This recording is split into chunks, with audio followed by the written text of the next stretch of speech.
10 March ব্রিগেডে জনগর্জন সভার ডাক দিয়েছে তৃণমূল কংগ্রেস। লোকসভা ভোটের আগে এই ব্রিগেড সমাবেশকে সফল করার জন্য যাকে বলে কোমর বেঁধে নেমে পড়েছে শাসক দল। জেলায় জেলায় শুরু হয়ে গিয়েছে প্রস্তুতি সভা, কিন্তু ওই একই দিনে সন্দেশখালীতে সভার করার অনুমতি চেয়ে হাইকোর্টের দ্বারস্থ হয়েছেন রাজ্যের বিরোধী দলনেতা শুভেন্দু অধিকারী। সূত্রের খবর, শুভেন্দুকে সেই সভা করার অনুমতি দিয়েছে হাইকোর্ট, তবে একই সঙ্গে চাপিয়ে দিয়েছে বেশ কয়েকটি শর্ত। কলকাতা হাইকোর্টের বিচারপতি জয় সেনগুপ্তর বেঞ্চ জানিয়েছে, আগামী 10ই মার্চ অর্থাৎ রবিবার সন্দেশখালী গিয়ে সভা করতে পারবেন শুভেন্দু অধিকারী, তবে কোনোভাবেই উস্কানিমূলক কোনো মন্তব্য করতে পারবেন না। তবে যে জায়গায় শুভেন্দু সভা করতে চেয়েছিলেন সেখানে আপাতত সভা করতে পারছেন না তিনি। ন্যাজেটের দক্ষিণ আকরাতলায় শুভেন্দু সভা করতে পারেন বলে বিচারপতি সেনগুপ্তের বেঞ্চ জানিয়েছে। 10 মার্চ শুভেন্দু সন্দেশখালীতে সভা করতে চেয়ে পুলিশের কাছে আবেদন করেছিলেন, কিন্তু পুলিশ সেই অনুমতি না দেওয়ায় শেষ পর্যন্ত হাইকোর্টের দ্বারস্থ হয়েছিলেন শুভেন্দু। শুক্রবার 8ই মার্চ এই মামলার শুনানি ছিল। হাইকোর্ট জানিয়েছে, আগামী 10ই মার্চ 10টা থেকে বিকেল 5টা পর্যন্ত ন্যাজেটের দক্ষিণ আকরাতলায় সভা করতে পারবেন শুভেন্দু, তবে কোনো উস্কানিমূলক মন্তব্য তিনি করতে পারবেন না। এই নিয়ে একটি রিপোর্ট তুলে ধরেছেন আমার কলিগ মানুষ নস্কর, দেখাবো আপনাদের। দেখো, তোমায় জানাই যে শুভেন্দু অধিকারী 10 তারিখ মানে 10 মার্চ সন্দেশখালীর সুন্দরীখালীতে একটি জনসভা করবেন বলে রাজ্য পুলিশের কাছে আবেদন জানিয়েছিলেন, কিন্তু রাজ্য পুলিশ সেই সম্মতি দেয়নি। পরে গতকালকে তিনি কলকাতা হাইকোর্টের দ্বারস্থ হয়েছিলেন। কলকাতা হাইকোর্টের বিচারপতি জয় সেনগুপ্তর দৃষ্টি আকর্ষণ করেছিলেন।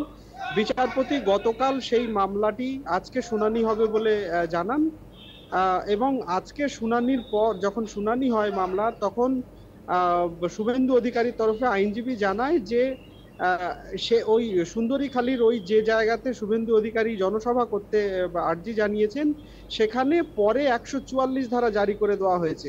বিচারপতি শোনার পর রীতিমতো ক্ষুব্ধ হন এবং বিস্মিত হন যে আপনারা কাকে আড়াল করার জন্য এরকম করতে চাইছেন। যখন আবেদন করলো ওইখানে সভা করা, তারপরে আপনারা ওখানে 144 ধারা জারি করে দিলেন, এটা কি ধরনের আচরণ? বিচারপতি তখন রাজ্যকে এই আবেদনকারী শুভেন্দু অধিকারীকে তার আইনজীবীকে বলেন যে ঠিক আছে, আপনারা অন্য কাছাকাছি অন্য কোনো এলাকায় অন্য পাশের কোনো জায়গাতে আপনারা জনসভা কোথায় করতে পারবেন আপনারা জানান। এবং রাজ্যকে বিচারপতি চূড়ান্ত ভর্ৎসনা করেন যে এর আগেও শুভেন্দু অধিকারী যখন সেখানে যেতে চেয়েছে তখন তাকে বারবার বাধা সৃষ্টি করা হয়েছে। বিচারপতির মনে হয়েছে যে রাজ্য প্রশাসন কোথাও একটা ওই এলাকায় যে শেখ শাহজাহানকে নিয়ে যে মানুষের যে ক্ষোভ, এতদিনের যে সেখানে শেখ শাহজাহান যে পরিস্থিতির সৃষ্টি করেছিল, তারপরে সেটা যখন প্রকাশ্যে চলে এসেছে, শেখ শাহজাহান যখন গ্রেপ্তার হয়েছে, তারপরেও রাজ্য প্রশাসন কোথাও এখনো বারবার এই বিষয়টাকে আড়াল করার চেষ্টা করছে। সেই জন্যই বিচারপতি সেই দিকে ইঙ্গিত করে বলেছেন যে বিরোধী দলনেতা ওখানে যাওয়ার আর্জি জানিয়েছেন, এর আগেও যখন জানিয়েছে তখনও এরকম অজুহাত দেওয়া হয়েছে, ফের আবার তিনি যখন ওখানে যেতে চেয়েছেন তখন আবার 144 ধারা ওই এলাকায় জারি করা হয়েছে। এটা কি কোথাও একটা প্রশাসন কি বা কাকে বা কি কোন কি মানে কি জন্য এটা করছে বারবার করে, কেন কাকে আড়াল করার জন্য এই রাজ্য প্রশাসনের এই প্রচেষ্টা? 144 ধারা যখন শুভেন্দু অধিকারী ওই এলাকায় জনসভা করবে বলে আর্জি জানালো, তারপরে প্রশাসন ওই এলাকায় 144 ধারা জারি করে দিল। বিচারপতিও খানিকটা বিস্ময় প্রকাশ করেন এবং রাজ্য প্রশাসনকে একেবারে এই ভাষাতেই করেন যে আপনারা কাকে আড়াল করতে চাইছেন। ওখানে 144 ধারা আগে জারি ছিল না। উনি যখন সভা করার জন্য আর্জি জানিয়েছেন বা আবেদন করেছেন তারপরে 144 ধারা জারি করা হয়েছে। এটা কোথাও রাজ্য প্রশাসন, পুলিশ প্রশাসন উদ্দেশ্য প্রণোদিতভাবে বিরোধী দলনেতাকে আটকানোর জন্যই সেটা করছে, সেই দিকেই বিচারপতি ইঙ্গিত দেন এবং শুভেন্দু অধিকারীর আইনজীবীকে বলেন আপনারা জানান পাশে মানে কাছাকাছি কোথাও আপনারা জনসভা করতে পারবেন কিনা। শুভেন্দু অধিকারীর আইনজীবীরা যেটা জানিয়েছেন যে উনি ওই এলাকাতে যখন জনসভা করার জন্য আর্জি জানিয়েছেন তারপরে এলাকায় ওখানে 144 ধারা জারি করা হয়েছে। এইখানে বিচারপতি মানে ক্ষুব্ধ হন এবং বিস্মিত হন এবং রাজ্য প্রশাসন মানে রাজ্যের আইনজীবীকে বলেন যে এর আগেও এটা করা হয়েছে যে 144 ধারার অজুহাত দেখিয়ে ওনাকে আটকানো হয়েছে। এখন যখন উনি ওইখানে মানে জনসভা করবেন বলে আর্জি জানিয়েছে, তারপরে প্রশাসন 144 ধারা জারি করছে। এইটার মধ্যে কোথাও একটা অন্য মানে কিছুকে আড়াল করার চেষ্টা করা হচ্ছে এবং ওনাকে আটকানোর চেষ্টা করা হচ্ছে। সেইটা তো একটা গণতান্ত্রিক দেশে সেটা তো হয় না। মানে 144 ধারা জারি করার একটা যৌক্তিকতা থাকে, তার পেছনে যথেষ্ট তথ্য প্রমাণ এবং যুক্তি, কেন এলাকায় কিসের জন্য কোনো রকম অশান্তি আছে কিনা বা এলাকায় সেরকম সেন্সিটিভ পরিস্থিতি সৃষ্টি হয়েছে কিনা, এই সমস্ত একাধিক বিষয় খতিয়ে দেখতে হয় রাজ্য প্রশাসনকে। কিন্তু সুন্দরীখালিতে শুভেন্দু অধিকারী যখন জনসভা করবেন বলে আর্জি জানিয়েছেন রাজ্য প্রশাসনের কাছে, তারপরে সেখানে নতুন করে 144 ধারা জারি করা হয়েছে।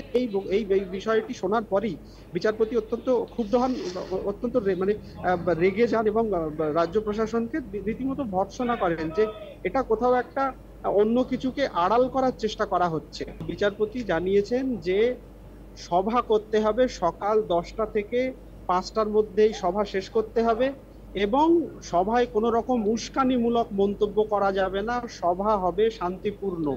কোনো রকম উস্কানিমূলক মন্তব্য যেন বিরোধী দলনেতা না করেন এবং নির্দিষ্ট সময় সকাল 10টা থেকে 5টার মধ্যেই সভা শেষ করতে হবে।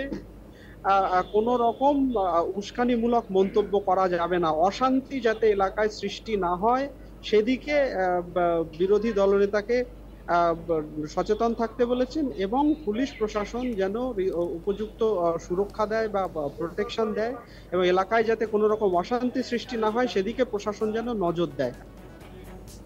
10 মার্চ ব্রিগেডে জনগর্জন সভার ডাক দিয়েছে তৃণমূল কংগ্রেস। লোকসভা ভোটের আগে এই ব্রিগেড সমাবেশকে সফল করার জন্য যাকে বলে কোমর বেঁধে নেমে পড়েছে শাসক দল। জেলায় জেলায় শুরু হয়ে গিয়েছে প্রস্তুতি সভা, কিন্তু ওই একই দিনে সন্দেশখালীতে সভা করার অনুমতি চেয়ে হাইকোর্টের দ্বারস্থ হয়েছেন রাজ্যের বিরোধী দলনেতা শুভেন্দু অধিকারী। সূত্রের খবর, শুভেন্দুকে সেই সভা করার অনুমতি দিয়েছে হাইকোর্ট, তবে একই সঙ্গে চাপিয়ে দিয়েছে বেশ কয়েকটি শর্ত।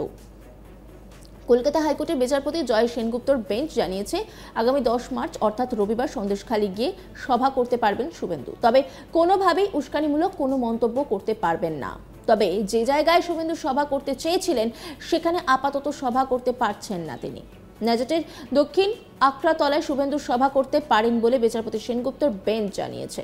10 মার্চ শুভেন্দু সন্দেশখালীতে সভা করতে চেয়ে পুলিশের কাছে আবেদন করেছিলেন, কিন্তু পুলিশ সেই অনুমতি না দেওয়ায় শেষ পর্যন্ত হাইকোর্টের দ্বারস্থ হয়েছিলেন শুভেন্দু। শুক্রবার 8ই মার্চ এই মামলার শুনানি ছিল। হাইকোর্ট জানিয়েছে আগামী 10 মার্চ 10টা থেকে বিকেল 5টা পর্যন্ত ন্যাজাটের দক্ষিণ আকড়াতলায় সভা করতে পারবেন শুভেন্দু, তবে কোনো উস্কানিমূলক মন্তব্য তিনি করতে পারবেন না। অন্যান্য খবরের আপডেটের জন্য অবশ্যই নজর রাখুন আজ তাক বাংলার ইউটিউব স্ট্রিমিংয়ে।